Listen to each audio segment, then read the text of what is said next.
Hello friends, welcome to lifelong education ધોરણ 10 વિજ્ઞાન પ્રકરણ નંબર 6 જૈવિક ક્રિયાઓ। લાસ્ટ લેક્ચરની અંદર આપણે કોષ વિશેની કેટલીક પ્રાથમિક માહિતી જોઈ ગયા। કોષની શોધ રોબર્ટ હુકે જે બુચના ઝાડ જે છે એમના જે ખાના ખાના જેવી રચના હતી એના આધારે એણે બનાવેલા સાદા માઇક્રોસ્કોપના આધારે એની શોધ કરી હતી, એ આપણે ચર્ચા કરી ગયા। હવે છેલ્લે આપણે ચર્ચા કરતા હતા કે ભાઈ ઈસવીસન 1940-45 સુધી વૈજ્ઞાનિકો એવું માનતા હતા કે ભાઈ કોષની અંદર માત્ર 3 ભાગ છે। એ કયા કયા? તો કે કોષ રસ, કોષ કેન્દ્ર અથવા અને કોષ રસ પટલ અથવા કોષ દિવાલ, આ 3 જ ભાગ છે। શા માટે એવું માનતા હતા કે 3 જ ભાગ છે? કારણ કે એનાથી વધારે સચોટતાથી જોઈ શકાય એવા કોઈ એ સમયે ઉપકરણો હતા નહીં। એટલે લગભગ 1940-45ની આસપાસ ઇલેક્ટ્રોન માઇક્રોસ્કોપ જે છે એમની શોધ થઈ। ઇલેક્ટ્રોન માઇક્રોસ્કોપ જે છે એ છેક પરમાણુ લેવલ સુધીની આપણે જે છે એ એમની મદદથી જોઈ શકીએ। તો એમની મદદથી જ્યારે આ કોષનું અવલોકન કરવામાં આવ્યું ત્યારે જાણવા મળ્યું કે ભાઈ આ કોષની અંદર તો ઘણી બધી પ્રકારની અંગિકાઓ છે।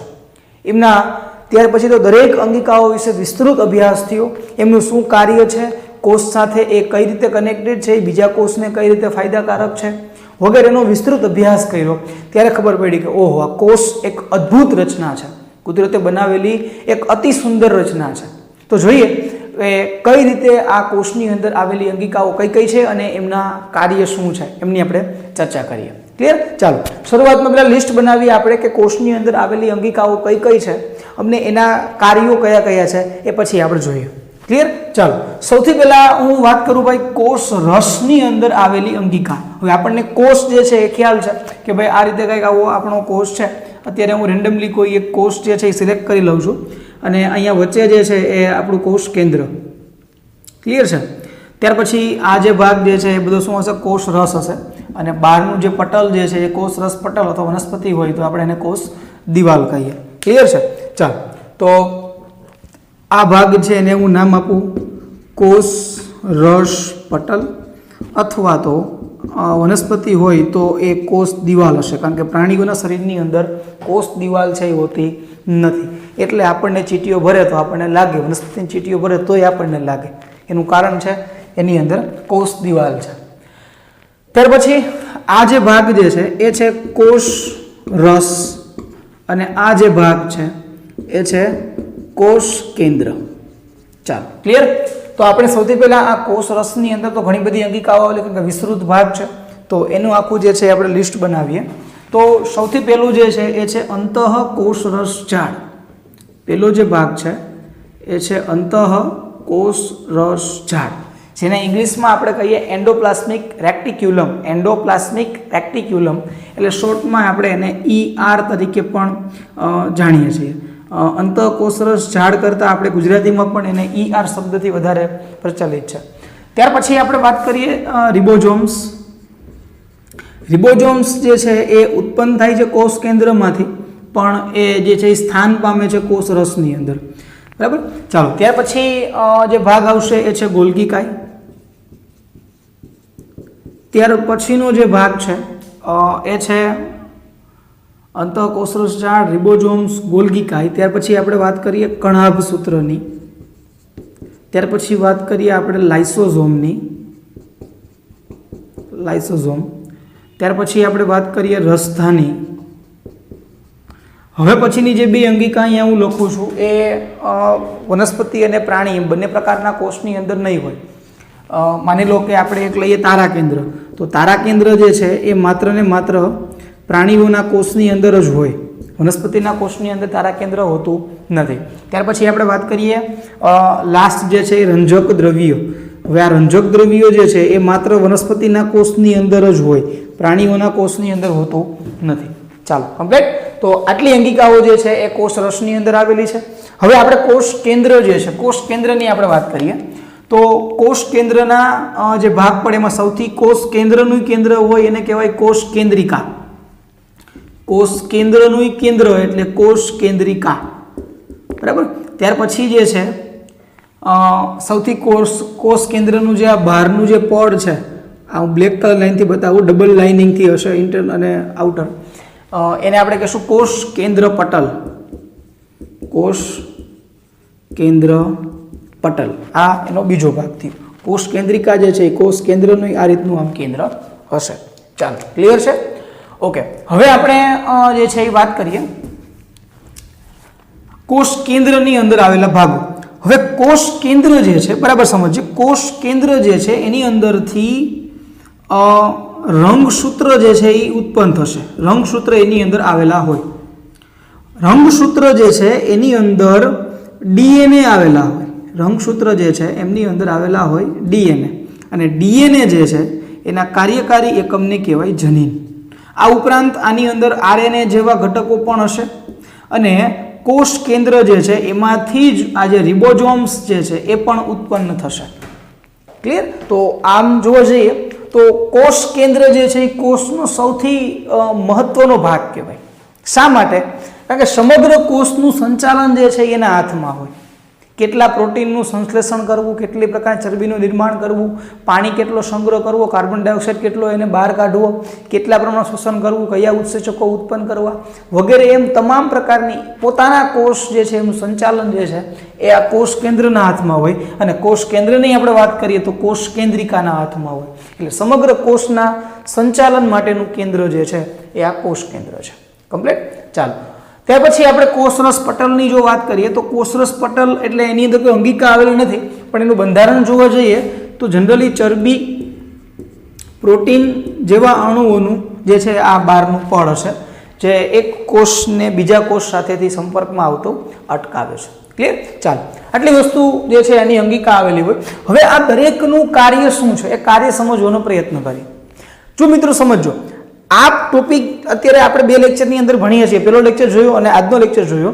એ બે લેક્ચરના ટોપિક તમારે ધોરણ 10ના સિલેબસની અંદર નથી અને પૂછાવાનું નથી, બટ તમે આગળના પોઈન્ટ જે છે એ શીખો તો એના માટે થોડુંક બેઝિક જે છે જ્ઞાન હોય તો વધારે સમજવાની મજા આવે, અને એ આપણે થોડુંક વધારે ડીપમાં જઈ શકીએ. તો એના માટેનો એક આ પ્રયાસ છે. ક્લિયર? ચાલો, તો શરૂઆત કરીએ. પહેલા આપણે કોષ કેન્દ્ર જે છે, કોષ કેન્દ્રની આ બધી અંગિકાઓ વિશે માહિતી મેળવીએ, પછી આપણે આ બધા ભાગો જોઈએ. તો સૌથી પહેલા વાત કરીએ કોષ કેન્દ્ર. કોષ કેન્દ્રની અંદર શું આવેલું છે ભાઈ? કોષ કેન્દ્રિકા. કોષ કેન્દ્રિકા જે છે એ તંતુઓ જેવા ભાગ છે. તંતુઓ એટલે આમ દોરી જેવું, જેમ તમે પેલા રેસાઓ જે હોય, રેસાઓ ટાઈપનું જે છે એ આખું આ કોષ કેન્દ્રિકા બનેલું હોય, અને વચ્ચે જે છે આખું એનું મેઇન ભાગ હશે. હવે આની અંદરથી સૌથી પહેલા તો રિબોઝોમ્સ જે છે એ ઉત્પન્ન થાય છે. રિબોઝોમ્સ જે છે એક પ્રકારના ગોલકો જેવી રચના છે. એક પ્રકારના ગોલકો જેવી રચના છે. એમનું કામ શું? એનું કામ છે કે પ્રોટીનના અણુઓનું સંશ્લેષણ કરવાનું. પ્રોટીનના જે અણુઓ હોય એમનું સંશ્લેષણ કરવાનું આવું રિબોઝોમનું કામ હશે. બરાબર સમજે? હું પ્રોટીનનું નિર્માણ કરવું એવો શબ્દનો ઉચ્ચાર નથી કરતો. શા માટે? નિર્માણ કરવું એવું કોને કહેવાય? કે ભાઈ ઓલરેડી શરીરની અંદર છે જ નહીં અને એમાંથી એને ઉત્પન્ન કરવાનું છે, તો એને આપણે પ્રોટીન ઉત્પન્ન કર્યા એવું કહીએ. પણ સંશ્લેષણ કર્યું એનો અર્થ એવો થાય કે આપણે ખોરાક સ્વરૂપે ઓલરેડી શરીરની અંદર પ્રોટીન દાખલ કરી દીધા છે, પણ આપણે જે સ્વરૂપે દાખલ કર્યા છે એમાં પ્રોટીન, વિટામિન, ચરબી, કાર્બોદિત, પાણી, ખનિજ ક્ષાર એમ બધા પ્રકારના ઘટકો છે. એમાંથી ખાલી પ્રોટીનના અણુઓને અલગ કરવા છે. તો આ જે રિએક્શન છે, પ્રક્રિયા છે, એને સંશ્લેષણ કહેવાય. તો આ પ્રોટીનના સંશ્લેષણનું કામ જે છે એ કોણ કરશે? રિબોઝોમ્સ કરશે. ક્યાંથી ઉત્પન્ન થાય છે? કોષ કેન્દ્રિકાના ભાગમાંથી ઉત્પન્ન થાય છે. જ્યારે કોષ કેન્દ્ર પટલ જે છે, કોષ કેન્દ્ર પટલ છિદ્રિષ્ઠ હોય તો આ છિદ્રમાંથી આ રિબોઝોમ્સ જે છે એ કોષ કેન્દ્રમાંથી બહાર નીકળી જશે અને અહીંયા કોઈ પણ જગ્યાએ સ્થાન પામશે. ચાલો, ક્લિયર છે આટલું? તો આ વાત કરીએ આપણે રિબોઝોમ્સની. હવે વાત કરીએ આપણે રંગસૂત્રની. કોઈ પણ જાતિ માટે રંગસૂત્ર જે છે ને એ બહુ અગત્યનો ભાગ ભજવે છે. તમે આપણે બધા પ્રયત્ન જે છે એકમાં બીજ વાવેલા હોય, માનો કે તમે કેરીની ગોઠલી જે છે વાવશો તો અમુક સમય પછી એમાંથી આંબો જ ઉત્પન્ન થાય, આંબો જ ઉગશે.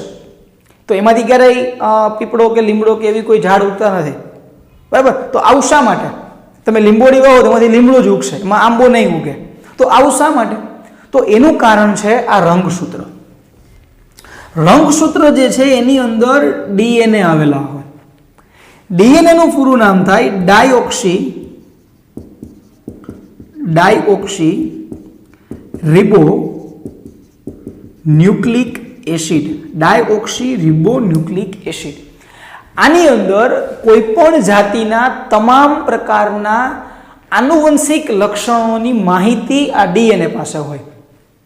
એને કઈ જગ્યાએ આંખ હોય, કેટલા કાન હોય, કેટલા નાક હોય, કેટલા પગ હોય, કેટલા હાથ હોય, એનું સ્થાન કેટલું હોય, એનું કદ કેટલું હોય, એમ તમામ પ્રકારની આનુવંશિક, ઇવન માનસિક જે તમે અમુક ભાગ ગણી શકો, એનો સ્વભાવ કેવો છે, આવી પણ માહિતીઓ જે છે એ આ ડીએનએ પાસે હોય.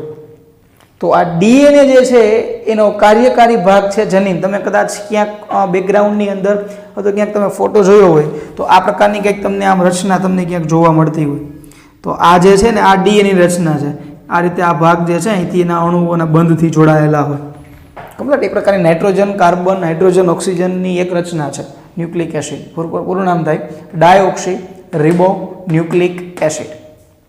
ચાલો, ક્લિયર એટલું? તો આ ડીએનએ નો કાર્યકારી એકમ અને જનીન, આટલો ભાગ જે છે એનો કાર્યકારી એકમ છે. આને શું કહેવાશે આપણે ભાઈ?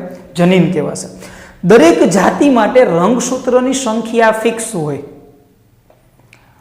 માનવ છે, જેને એક જાતિનું નામ છે હોમોસેપિયન્સ, માનવનું વૈજ્ઞાનિક નામ હોમોસેપિયન્સ, બરાબર? તો માનવ જાતિની અંદર રંગસૂત્રની સંખ્યા 23 જોડ છે, એટલે કે 46 નંગ થયા. એક જોડની અંદર 2 હોય, તો 46 નંગ જેટલા રંગસૂત્ર માનવ જાતની અંદર આવેલા છે, બરાબર? એના કોષ કેન્દ્રની અંદર જે ડીએનએ હોય, ડીએનએની અંદર 46 નંગ રંગસૂત્ર જે છે એ આવેલા હોય. આ રંગસૂત્રની સંખ્યા ચેન્જ થાય એટલે જાતિ ચેન્જ થાય. 23 ના 22 થાય, 21 થાય, 25 થાય, 26 થાય, 30 થાય, 35 થાય, એટલે જાતિ જે છે આખી ચેન્જ થઈ જાય. એટલે દરેક જાતિ માટે આ રંગસૂત્ર જે છે એની સંખ્યા અલગ હોય. ટૂંકમાં આનુવંશિક તમામ પ્રકારની માહિતીઓ માટેનું કેન્દ્રનું સ્થાન કયું છે? આ રંગસૂત્ર જે ક્યાં આવેલા છે? કોષ કેન્દ્રની અંદર. ક્લિયર? ચાલો, હવે આપણે વાત કરીએ આગળનો ભાગ. આ ભાગ પૂરો થયો. કોષ રસની અંદર આવેલી અંતઃકોષરસ ઝાડ. જો અંતઃકોષરસ ઝાડ જે છે એ એક પ્રકારની આ પ્રકારની આખી સપાટી આપે છે. આ રીતે અહીંથી એનો એક છેડો જે છે એ આઈ થિંક કોષ કેન્દ્રની અંદર હશે, અને બીજો છેડો જે છે એ આ રીતે, આ ભાગ જે છે એ આ રીતે આમ જોઈન્ટ હશે,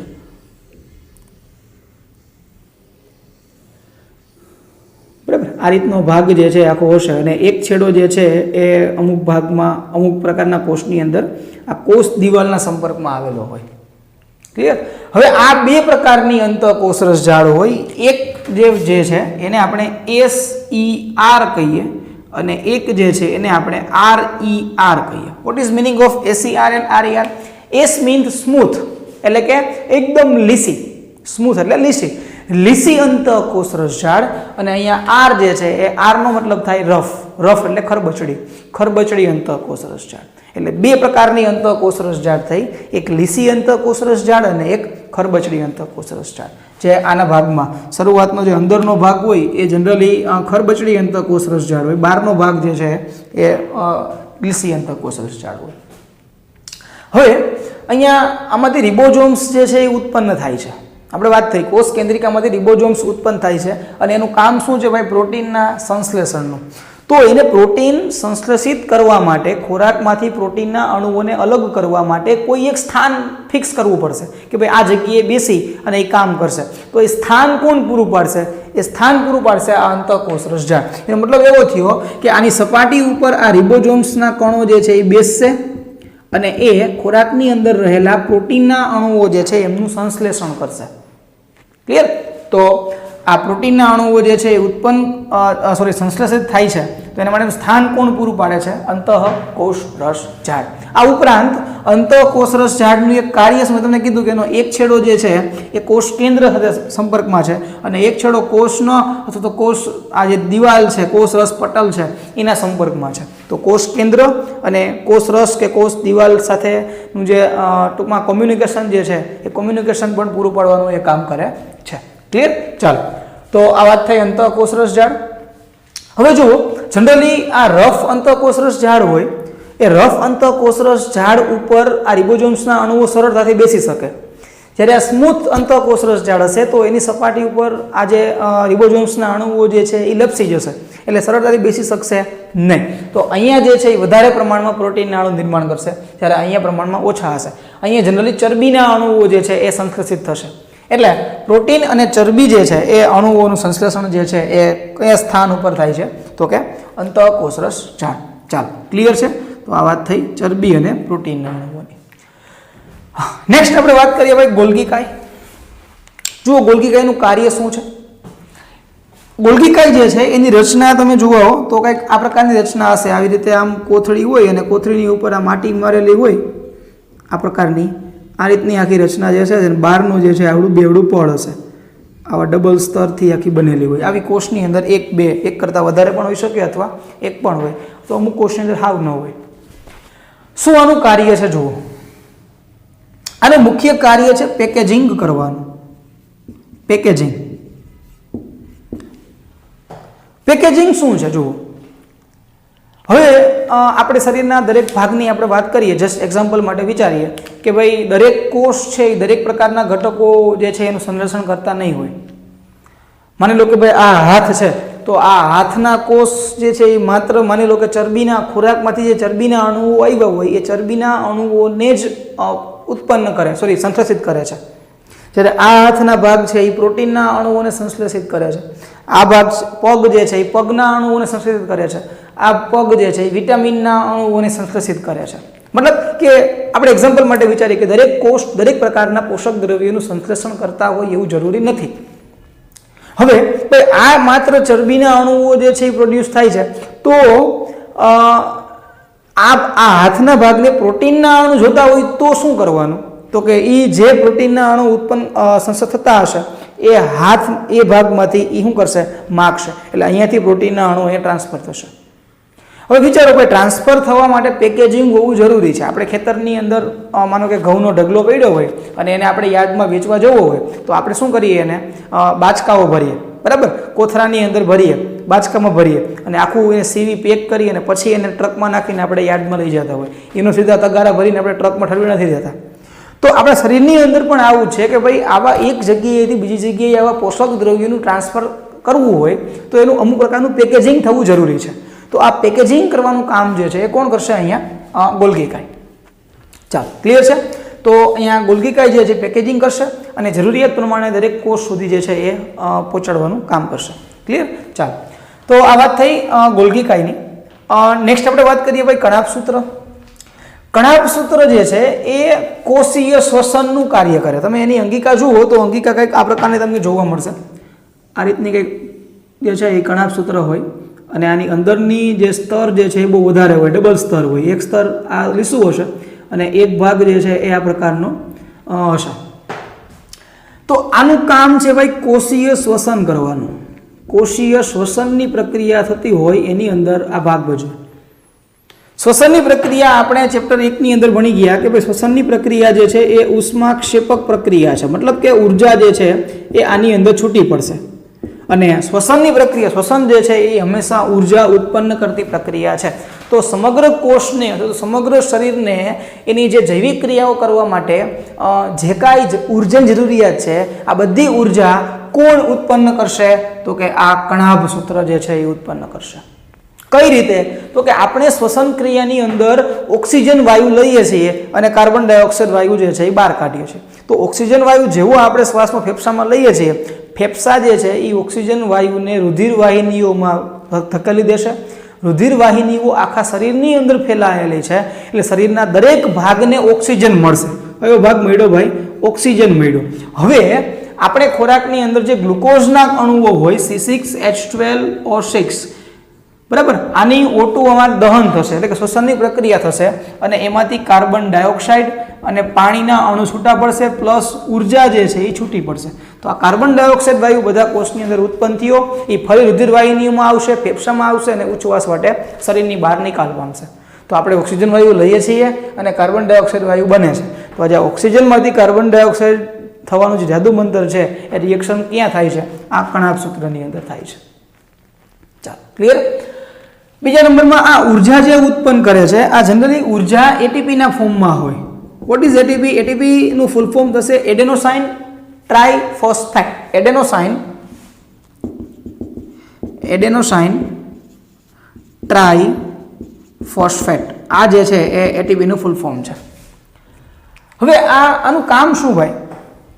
આપણે કરિયાણાની દુકાને ભાઈ ખાંડ લેવા જાવી હોય, 5 કિલો ખાંડ આપો એટલે આપણે બદલામાં શું આપીએ? એ ખાંડ આપે, આપણે શું આપીએ? રૂપિયા આપીએ. તો બીજી કોઈ પણ જગ્યાએ કોઈ પણ દુકાને તમે કઈ વસ્તુ લેવા જાઓ તો એ આપણે આપે, બદલામાં આપણે શું આપવું પડશે? એને રૂપિયા આપવા પડશે. બરાબર? તો આ જે વિનિમય જે થાય છે, આપલે થાય છે, એ માટે આપણે શું આપીએ છીએ? રૂપિયા આપીએ છીએ. તો સમજી લો કે ભાઈ આપણે વાત કરી કે અહીંયા ચરબીના અણુઓ છે, આને પ્રોટીનના અણુ જોઈએ છે, તો આ હાથ પાસેથી પ્રોટીનના અણુ માગશે, તો આ પ્રોટીનના અણુ આપશે, પણ બદલામાં કંઈક આપવું પડશે ને. શું આપશે? તો એ જે છે એ શું આપશે? તો કે એટીપી. એટીપી જે છે એ ઉર્જા ચલણ છે, શરીરની અંદર ઉર્જા ચલણ જેવું ભાગ ભજવે ભાઈ. આપણે વ્યવહાર જેવો રૂપિયાથી થાય છે એમ કોષના રૂપિયા શું છે? એટીપી છે. એને કોઈ પણ જગ્યાએ જે વસ્તુની જરૂરિયાત હોય એ વસ્તુની બીજા પાસેથી મેળવે તો બદલામાં એને શું આપવું પડે? એટીપી. જે કોષ પાસે એટીપીના અણુ વધારે હોય એ વધારે તાકાતવાળો કહેવાય, કારણ કે કોઈ પણ વસ્તુ જે છે એ કોઈ પણ પ્રકારના પદાર્થો જે છે એ લઈ શકશે. ચાલો, ક્લિયર? તો આ વાત છે એ એટીપી છે. જો અહીંયા આ કણાભ સૂત્રની અંદર ઉર્જા ઉત્પન્ન થાય છે, આથી આપણે એને કોષનું પાવર હાઉસ એવું પણ કહી શકીએ. કોષ જે છે એનું પાવર હાઉસ આપણે એને કહી શકીએ, કારણ કે એ જે છે એ ઉર્જા ઉત્પન્ન કરે છે. ક્લિયર? ચાલો, પછી વાત કરીએ આપણે લાઇસોઝોમની. ભાઈ, લાઇસોઝોમ જે છે એ પ્રકારની કોથળી છે. આ કોથળી જે છે એ સમગ્ર કોષની અંદર અસ્તવ્યસ્ત રીતે આડાઅવળી મન પડે એમ ગતિ કરતી હોય. આ લાઇસોઝોમનું કામ છે કોષીય કોષીય પાચન કરવાનું. શ્વસન કરવાનું કામ તો કોણ કરે છે? કણાભ સૂત્ર. કોષીય પાચનનું કામ કરશે લાઇસોઝોમ. આ પાચન કરવા માટે એની પાસે વિશિષ્ટ એવા ઉત્સેચકો આવેલા હોય, પાચક ઉત્સેચકો આવેલા હોય. જટિલ અણુઓને પણ એ તોડી શકે એવા પાચક ઉત્સેચકો જે છે એ આની અંદર આવેલા હોય, જેની મદદથી આપણે જે ખોરાક ખાધો છે એ ખોરાકનું શું કરશે? પાચન કરશે. અને એ પાચિત થયેલો ખોરાક જે છે અહીંયા આવશે, એમાંથી ઉર્જા જે છે એ ઉત્પન્ન થશે. ચાલો, કમ્પ્લીટ. તો અહીંયા પાચનની વાત થઈ. એક કાર્ય એનું એ થયું. બીજું કાર્ય એનું એવું છે કે આ સમગ્ર કોષની અંદર બધી જગ્યાએ અસ્તવ્યસ્ત રખડે છે. અસ્તવ્યસ્ત રખડે છે એટલે આ આડાઅવળા ભાગમાં જે કોઈ જગ્યાએ કંઈ કચરો, એટલે કે કોષને બિનઉપયોગી હોય એવા પદાર્થો પડ્યા હોય, એ પદાર્થોને પોતાની કોથળીની અંદર નાખી દેશે. એ કોથળી જે છે એના કોથળીની અંદર રહેલા ઉત્સેચકો એની પર પ્રક્રિયા કરશે અને એનું પાચન કરી નાખશે. એમાં જરૂરી હોય એવા ઘટકોનું ગ્રહણ કરશે, જરૂરી ન હોય, જે કચરામાંથી ઉત્પન્ન થયેલા જરૂરી ન હોય એવા ઘટકો જે છે એ અહીંયા કોષ દિવાલ પાસે જઈ અને કોષની બહાર ઠાલવી દે. હવે કોષની બહાર ઠાલવા પછી એ વધારાના ભાગનું શું થાય છે એ આપણે ચેપ્ટરમાં વિગતે ભણશું. અત્યારે આપણે એવું સમજીએ કે કોષ જે છે એને એકદમ સ્વચ્છ કરવાનું કામ કરે છે. આખા કોષમાં કોઈ પણ જગ્યાએ કોષને બિનઉપયોગી પદાર્થો પડ્યા હોય એ બધાનો પાચન કરી નાખે અને જે બિનજરૂરી કચરો હોય એને કોષની બહાર નિકાલ કરાશે. તો એવું કામ જે છે અહીંયા કોનું છે ભાઈ? ઉત્સેચકનું છે. ક્લિયર? એક ત્રીજું એનું કાર્ય એવું છે કે જ્યારે બાહ્ય આક્રમણ બેક્ટેરિયા કે વાયરસ જેવા પદાર્થોનું થયું હોય, બેક્ટેરિયા કે વાયરસ આવી ગયા કોષ ઉપર, તો આમના ઉત્સેચકો જે છે એને બહાર નીકળે અને બેક્ટેરિયા કે વાયરસ સામે ફાઇટ કરે અને કોષને રક્ષણ આપે. પરંતુ ક્યારેક પરિસ્થિતિ એવી બને કે આ બાહ્ય બેક્ટેરિયા વાયરસ જે છે એનું પ્રમાણ એટલું બધું વધારે હોય કે આના ઉત્સેચકો જે છે એમની અમે ફાઇટ સામે ટકી શકે એમ ન હોય. એવી પરિસ્થિતિમાં આ જે ઉત્સેચકો જે છે એ પોતાના જ કોષના બધા જ અંગિકાઓનું શું કરી રહેશે? પાચન કરી નાખશે. અને પાચન કરી એ બધા કચરાને પોતાની કોથળીની અંદર ઢાંકી કરી દેશે અને પછી કોથળી જે છે એ બ્લાસ્ટ થશે.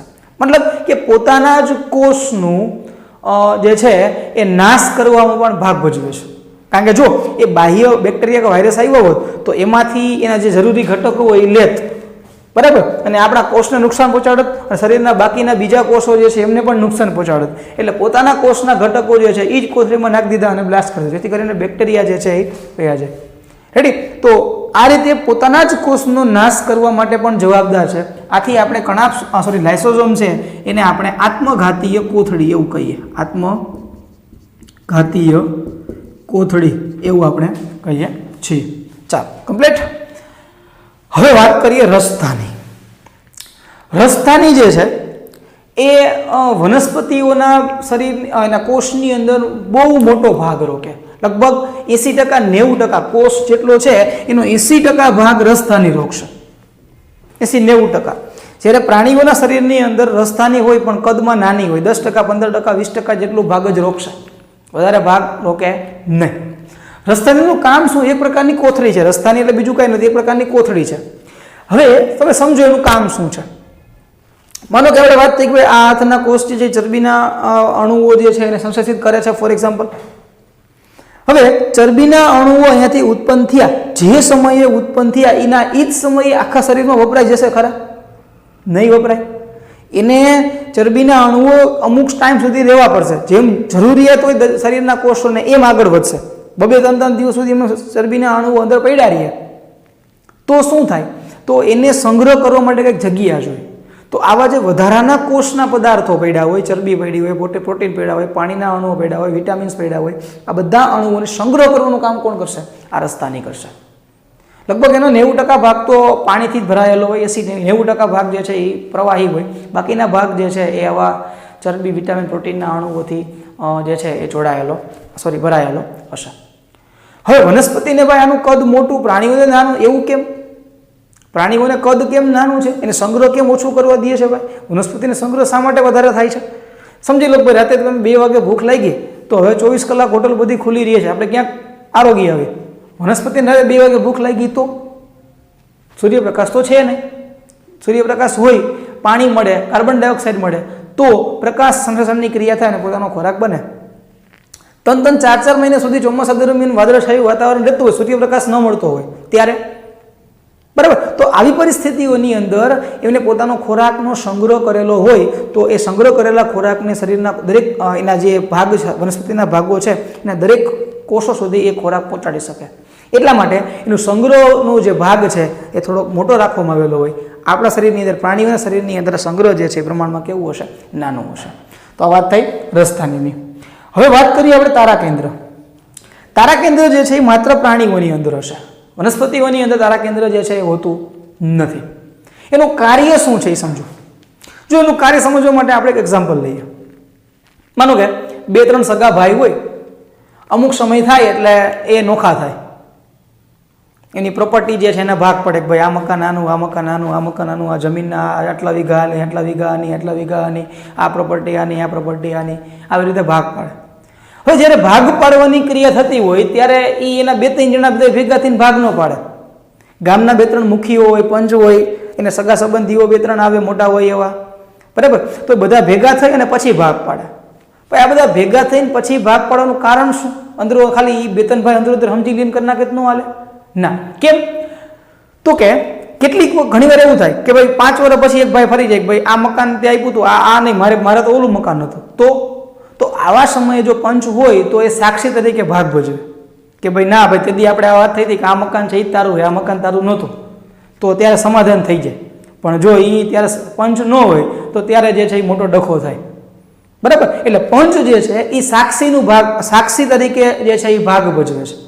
તો જેવી રીતે અહીંયા આ ફેમિલીના વિભાજન માટે પંચ જેવું ભાગ ભજવે, એવી જ રીતે અહીંયા કોષ જે છે, કોષના વિભાજનની ક્રિયા થતી હોય ત્યારે કોષનો સાક્ષી કોણ બનશે? તારા કેન્દ્ર. એટલે આ કોષ કેન્દ્ર જે છે એ કોષ કેન્દ્રના એક સરખા 2 ભાગ થાય. કણાક સૂત્ર માનો કે 2 હોય તો 2ને 1-1 દઈ દઈએ, ગોલ્ગીકાય 2 હોય તો 2ને 1-1 દઈ દઈએ. આવી રીતે 2 ભાગ પડતા હોય કોષના, તો બંને કોષને સમાન રીતે વહેંચણી થાય એ માટે કોણ ભાગ ભજવશે? તારા કેન્દ્ર. એટલે કોષ વિભાજન સમયે જે છે એ અગત્યની જે છે એ ભાગ ભજવશે. ક્લિયર? ચાલો હવે વાત કરીએ ભાઈ રંજક દ્રવ્યો. રંજક દ્રવ્યો જે છે એ માત્ર ને માત્ર વનસ્પતિઓના કોષોની અંદર જ હશે, પ્રાણીઓના કોષની અંદર હશે નહીં. અને કુદરતની આ બહુ સારામાં સારી ટૂંકમાં સિસ્ટમ કહી શકાય કે પ્રાણીઓને રંજક દ્રવ્ય આપ્યું નથી. શા માટે નથી આપ્યું? જો, અને આપ્યું નથી એ સારું શા માટે છે? રંજક દ્રવ્ય 3 પ્રકારના હોય. એક લ્યુકોપ્લાસ્ટ, બીજું ક્રોમોપ્લાસ્ટ અને ત્રીજું જે છે એ ક્લોરોપ્લાસ્ટ. વનસ્પતિની અંદર તમને રંગબેરંગી ભાગ જોવા મળે છે, એના માટે જવાબદાર રંજક દ્રવ્ય છે. લ્યુકોપ્લાસ્ટ છે એ વનસ્પતિની અંદર સફેદ રંગ માટે જવાબદાર છે. સફેદ રંગનો તમને કોઈ પણ ભાગ જોવા મળે તો એના માટે જવાબદાર કોણ છે? લ્યુકોપ્લાસ્ટ. ક્રોમોપ્લાસ્ટ છે એ કોઈ પણ પ્રકારનો રંગ, અને લીલો છે ક્લોરો જે છે એ લીલા રંગ માટે જવાબદાર છે.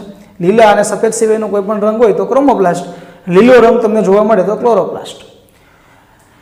ક્લોરોપ્લાસ્ટ જે છે એની અંદર ક્લોરોફિલ હોય. ક્લોરોફિલની હાજરીમાં વનસ્પતિ જે છે એ પ્રકાશ સંશ્લેષણની ક્રિયા કરશે અને પોતાનો ખોરાક જાતે બનાવશે સૂર્યપ્રકાશની હાજરીમાં. એટલે એને બીજા કોઈ ઉપર આધાર રાખવો પડતો નથી વનસ્પતિને. હવે માની લો કે ભાઈ આપણા પ્રાણીઓને આ રીતે રંજક દ્રવ્યમાં ક્લોરોફિલ આપણને ફિટ કરી દીધું હોય તો શું થાય? આપણે વિચાર કે ભાઈ તમે બધા ભણો છો, હું ભણાવું, શા માટે ભણું છું? કે ભાઈ આપણે પોતાનું ગુજરાન ચલાવવાનું છે, બરાબર? તો સિમ્પલ છે કે ભાઈ આપણે ગુજરાન ચલાવવા માટે સીધા 2 કલાક તડકે વહી જાય અને પ્રકાશ સંશ્લેષણની ક્રિયા થઈ જતી હોત ને ખોરાક શરીરનો બની જતો હોત તો આપણે ભાઈ 2 કલાક તડકે રહીને 22 કલાક હોય, વળી પછી 2 કલાક તડકે જઈ આવીને 22 કલાક હોય એટલે બેટરી ચાર્જ થઈ જાય.